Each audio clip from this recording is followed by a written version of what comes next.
Hello everyone, welcome back to the channel. आज इस video में हम अपना नेक्स्ट टॉपिक पढ़ेंगे और वो है एब्जॉर्प्शन ऑफ प्रोटीन। इससे पहले वीडियो में हमने पढ़ा था कि डाइजेशन कैसे होता है प्रोटीन का, है ना। प्रोटीन कैसे डाइजेस्ट होता है। नेक्स्ट स्टेप जो आता है वो है एब्जॉर्प्शन, कि हमने प्रोटीन खाया और प्रोटीन स्टमक में जाके, स्मॉल इंटेस्टाइन में जाके उसका डाइजेशन तो हो गया। अब उसका एब्जॉर्प्शन कैसे होगा और वो हमारे पूरे शरीर में कैसे पहुंचता है वो हम एब्जॉर्प्शन में पढ़ेंगे। ओके, तो सबसे पहले बोर्ड पे मैंने लिखा हुआ है कि protein are broken down into, मतलब प्रोटीन दो चीजों में टूटता है।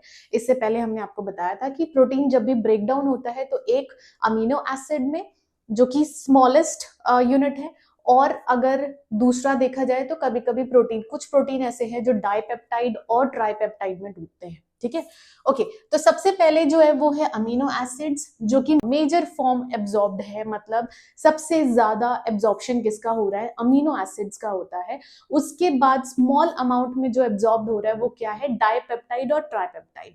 अब डाइपेप्टाइड और ट्राइपेप्टाइड कम अमाउंट में एब्जॉर्ब क्यों होता है? सिंपल सा फैक्ट है कि जो लेयर्स हैं, जो सेल्स हैं, वो बहुत बहुत पतले होते हैं या फिर बहुत स्मॉल एंट्रेंस उनका हो पाता है, वो सेमी परमिएबल है।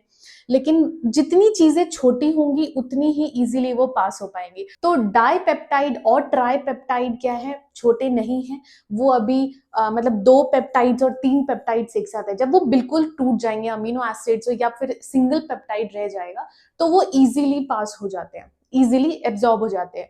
तो इसी वजह से यहाँ पे अमीनो एसिड्स क्या हो रहे हैं, सबसे ज्यादा एब्जॉर्ब होते हैं, और डाई और ट्राइपेप्टाइड क्या है, स्मॉल अमाउंट में एब्जॉर्ब होते हैं। ओके, नेक्स्ट आ जाते हैं हम साइट ऑफ एब्जॉर्प्शन। ठीक है, site of absorption as in कहां पर एब्जॉर्प्शन होता है। तो एब्जॉर्प्शन कहां पे हो रहा है, स्मॉल इंटेस्टाइन। ठीक है, ओके। तो mainly in small intestine, small intestine के भी कौन से एरिया में, जेजनम एंड इलियम। ठीक है, ये दो ऐसे साइट्स हैं जहां पे प्रोटीन जो है वो एब्जॉर्ब हो रहा है, अमीनो एसिड एब्जॉर्ब हो रहे हैं, और वो कौन से हैं, जेजनम और इलियम। ये इंपॉर्टेंट है, एग्जाम्स में भी आते हैं, तो आप इसको इंपॉर्टेंट मार्क कर सकते हैं। और बहुत कम प्रोटीन या फिर अमीनो एसिड हैं जो स्टमक में एब्जॉर्ब होते हैं। ठीक है, पर बहुत कम है, मेनली कहाँ हो रहे हैं, स्मॉल इंटेस्टाइन में। ओके, नेक्स्ट आते हैं हम मैकेनिज्म ऑफ एब्जॉर्प्शन। मतलब हमने ये तो पढ़ लिया कि एब्जॉर्प्शन स्मॉल इंटेस्टाइन में हो रहा है, लेकिन एब्जॉर्प्शन हो कैसे रहा है, ये जो मैकेनिज्म है वो क्या क्या है। जैसे हमने इससे पहले कार्बोहाइड्रेट में पढ़ा था कि उनका एब्जॉर्प्शन कैसे होता है। इंटेस्टाइनल सेल है, उसके अंदर ये जो भी कंपाउंड्स हैं, अमीनो एसिड हो गया, प्रोटीन हो गया, कार्बोहाइड्रेट हो गया, ये कैसे एंटर करते हैं। ठीक है, ओके। तो मैकेनिज्म ऑफ एब्जॉर्प्शन में सबसे पहले हम जो पढ़ेंगे वो बहुत इंपॉर्टेंट पॉइंट है। ठीक है, वो क्या है, carrier mediated transport is the main mechanism. ठीक है, ये बहुत अच्छे से याद रखना, carrier mediated transport is the main mechanism. अब ये क्या है, carrier mediated transport means special protein carrier present in the intestinal mucosa helps move amino acid across the membrane। ठीक है, अब अमीनो एसिड खुद तो जो इंटेस्टाइनल म्यूकोसा है वहां तक नहीं पहुंच सकता। ठीक है, तो उसको पहुंचाने का काम किसका है, ये कैरियर मेडिएटेड, मतलब कुछ स्पेशल प्रोटीन कैरियर्स होते हैं जो ये हेल्प करते हैं। ओके ओके, नेक्स्ट क्या है, require specific carrier plus sodium. Okay, तो ये जो कैरियर मेडिएटेड है इसमें सिर्फ कैरियर की जरूरत नहीं है, कैरियर के अलावा सोडियम की भी जरूरत है। अब सोडियम की क्यों जरूरत है वो हम नेक्स्ट पढ़ेंगे। ठीक है, यहाँ पे हमने टाइप्स लिखे हैं। ठीक है, ये जो कैरियर मेडिएटेड ट्रांसपोर्ट है इसके हमने टाइप्स लिखे हैं। ये क्या है, सबसे फर्स्ट क्या है, एक्टिव ट्रांसपोर्ट। ठीक है, एक्टिव ट्रांसपोर्ट, एक्टिव ट्रांसपोर्ट का दूसरा नाम यहाँ पे सोडियम डिपेंडेंट एक्टिव ट्रांसपोर्ट भी हम लिखते हैं। वो हम क्यों लिख रहे हैं, क्योंकि हम सोडियम पे ही रिलाई कर रहे हैं कि ये अमीनो एसिड को इंटेस्टाइनल म्यूकोसा के अंदर पहुंचाएगा। ठीक है, अब वो कैसे करता है वो देखते हैं। Most amino acids absorbed with help of sodium dependent carriers. Also most amino acids are absorbed by secondary active transport। ठीक है, अब ये दोनों चीजें अलग अलग हैं। पहला है कि सबसे ज्यादा जो अमीनो एसिड्स हैं वो एब्जॉर्ब कैसे हो रहे हैं, सोडियम डिपेंडेंट एक्टिव ट्रांसपोर्ट के थ्रू। ठीक है, और दूसरा ये है कि और भी अमीनो एसिड्स ऐसे हैं जो कि सेकेंडरी एक्टिव ट्रांसपोर्ट के थ्रू एब्जॉर्ब होते हैं। ओके, अब सबसे पहले हम इस पे ध्यान देते हैं, ठीक है, सोडियम डिपेंडेंट कैरियर जो है उस पे देते हैं। तो ये देखो, sodium ion bind with carrier protein, हमने यहाँ पे बात करी थी स्पेशल कैरियर प्रोटीन, ठीक है, तो एक स्पेशल कैरियर प्रोटीन है, सोडियम क्या करता है, उसके साथ बाइंड कर लेता है, ठीक है, बाइंड एज एन उसके साथ जुड़ जाता है। अब ये तो जुड़ता ही है, प्लस ये अमीनो एसिड को भी अपने साथ बाइंड कर लेता है। मतलब कैरियर प्रोटीन के साथ कौन बाइंड होता है, सोडियम। और सोडियम क्या करता है, बोलता है कि भाई मैं तो जा ही रहा हूं, तू भी साथ में आ जा, ठीक है, एज इन वो बॉर्डर क्रॉस करने वाला है, तो वो किसी और को भी इन्विटेशन दे देता है कि मैं तुझे लिफ्ट दे दूंगा, ठीक है। अब अमीनो एसिड भी क्या हो गया, इसके साथ बाइंड हो गया, और ये सारे कहाँ चले जाते हैं, इंटेस्टिनल सेल्स के पास, ठीक है।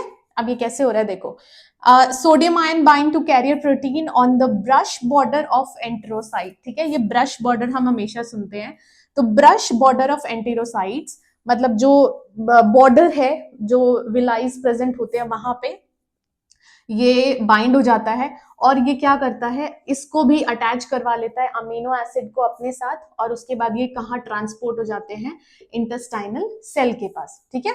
अब ये इंटेस्टाइनल सेल के पास तो पहुंच गए, अब वहां पे क्या होता है, ये इंटेस्टाइनल सेल्स जो है वो सब कुछ एक्सेप्ट कर लेते हैं, और वो बोलते हैं सोडियम तुम्हें हम अंदर अलाउ नहीं कर सकते, तुम्हें वापस बाहर जाना होगा, ठीक है। तो ये क्या करते हैं, सोडियम को वापस पंप बैक कर देते हैं, ठीक है, हमने पढ़ा है ना सोडियम पोटेशियम पंप, तो सोडियम को क्या करता है, बाहर भेज देता है, ठीक है। यहां लिखा है sodium is pumped back out by sodium potassium ATPase pump keeping the gradient intact, ठीक है। तो ये क्या हो रहा है, यहाँ पे जो ग्रेडियंट है वो इंटैक्ट रहता है, लेकिन सोडियम क्या है, अमीनो एसिड को अंदर पहुंचाने के बाद उसको वापस बाहर भेज दिया जाता है, और ये प्रोसेस फिर से चालू हो जाता है, ठीक है। मतलब हर बार सोडियम क्या कर रहा है, अमीनो एसिड्स को अंदर लेके जाता है और वापस उसे बाहर आना पड़ जाता है, और बाहर कौन भेज रहा है उसे, सोडियम पोटेशियम एटीपेज पंप, ठीक है। ओके, तो ये था एक्टिव ट्रांसपोर्ट और सोडियम डिपेंडेंट एक्टिव ट्रांसपोर्ट। दूसरा हमारे पास आता है फैसिलिटेटेड डिफ्यूजन। अब फैसिलिटेटेड डिफ्यूजन भी हम पहले पढ़ चुके हैं, ठीक है, हायर टू लोअर जो मूवमेंट हो रही है उसको हम डिफ्यूजन बोलते हैं। अब यहाँ पे क्या है, some amino acids absorbed without energy, ठीक है, यहाँ पे कोई भी एनर्जी नहीं लग रही है, ये जो एक्टिव ट्रांसपोर्ट है यहाँ पे एनर्जी लगती है, लेकिन यहाँ पे एनर्जी नहीं लग रही है, और उसका एक एग्जाम्पल है एरोमेटिक अमीनो एसिड्स, ठीक है।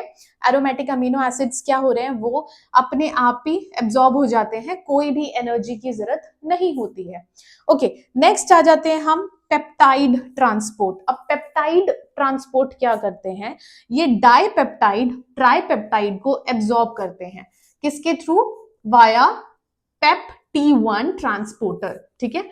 तो पेप T1 ट्रांसपोर्टर क्या करता है, डाई और ट्राई पेप्टाइड को एब्जॉर्ब करने में हेल्प करता है, उसके बाद क्या करता है, इनको broken down into amino acid inside intestinal cell, ठीक है।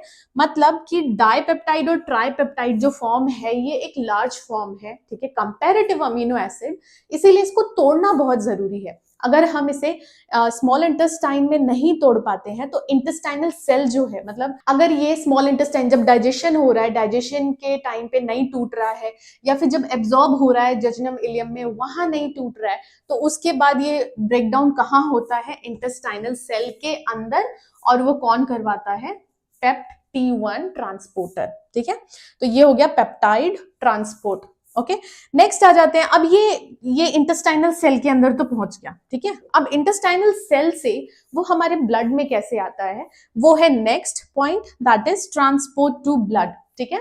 अब ये ब्लड में कैसे पहुंच रहा है हम उसकी बात कर रहे हैं। तो after absorption into intestinal mucosal cell, मतलब जब इंटेस्टाइनल सेल के अंदर जो अमीनो एसिड्स हैं वो एब्जॉर्ब हो जाएंगे, ये ब्रेकडाउन भी हो गए, तो अमीनो एसिड फाइनल प्रोडक्ट क्या बन गया, अमीनो एसिड। उसके बाद क्या होता है, amino acid enters portal vein, ठीक है। पोर्टल वेन क्या करता है, लीवर तक सारी चीजें पहुंचाएगा, ठीक है, transported to liver for metabolism. Okay, अब क्या हो रहा है, देखो यहाँ पे इंटेस्टाइनल सेल के पास क्या है, अमीनो एसिड। अमीनो एसिड कहाँ एंटर करता है, पोर्टल वेन में। पोर्टल वेन उसे कहाँ पहुंचा रहा है, लीवर में, और लीवर में क्या होता है उसका मेटाबॉलिज्म। मेटाबॉलिज्म एज एन आप कैटाबॉलिज्म ले लो, एनाबॉलिज्म ले लो, या फिर प्रोटीन सिंथेसिस हो गया, प्रोटीन को कैसे स्टोरेज करना है, एनर्जी कैसे यूज करनी है, या प्रोटीन आगे किन किन चीजों में हेल्प करेगा, उससे क्या आगे जैसे हार्मोन है, एंजाइम है, इन सब चीजों में कैसे कन्वर्ट होगा या वो कैसे हेल्प करेगा, या फिर बाकी काम जैसे अमीनो एसिड्स हैं वो फिर अमोनिया में कैसे कन्वर्ट होंगे, या जो मतलब उसका जो वेस्ट यूरिया वगैरह होगा वो सब कैसे होगा, ये सारा जो प्रोसेस होता है वो कहाँ पे होगा, लीवर में। ठीक है, तो एब्जॉर्प्शन में हमारे पास सिर्फ इतना है कि एब्जॉर्प्शन में हम क्या पढ़ते हैं, साइट ऑफ एब्जॉर्प्शन। ठीक है, उसके बाद मैकेनिज्म ऑफ एब्जॉर्प्शन की वो कैसे पॉसिबल है जो भी एब्जॉर्ब हो रहा है। उसके बाद आता है ट्रांसपोर्ट टू ब्लड, मतलब एब्जॉर्ब तो हो गया, एब्जॉर्प्शन से लेके वो लीवर तक कैसे पहुंचा। अब जो नेक्स्ट वीडियो आएगी उसमें हम पढ़ेंगे कि लीवर में जाके एक्चुअल में जो अमीनो एसिड है उसका मेटाबॉलिज्म कैसे हो रहा है। ओके, तो नेक्स्ट वीडियो में हम पढ़ेंगे इसके आगे कि जैसे कैटाबॉलिज्म वगैरह हो गया वो कैसे पॉसिबल होता है वहां पे। फिलहाल इस वीडियो में इतना ही, एंड आई होप आपको ये वीडियो समझ में आई हो। अगर आपको ये वीडियो अच्छी लगी तो वीडियो को लाइक करें, चैनल को सब्सक्राइब करें, और कोई भी डाउट या फिर रिकमेंडेशन है तो आप मुझे कमेंट करके बता सकते हैं। Thank you so much for watching.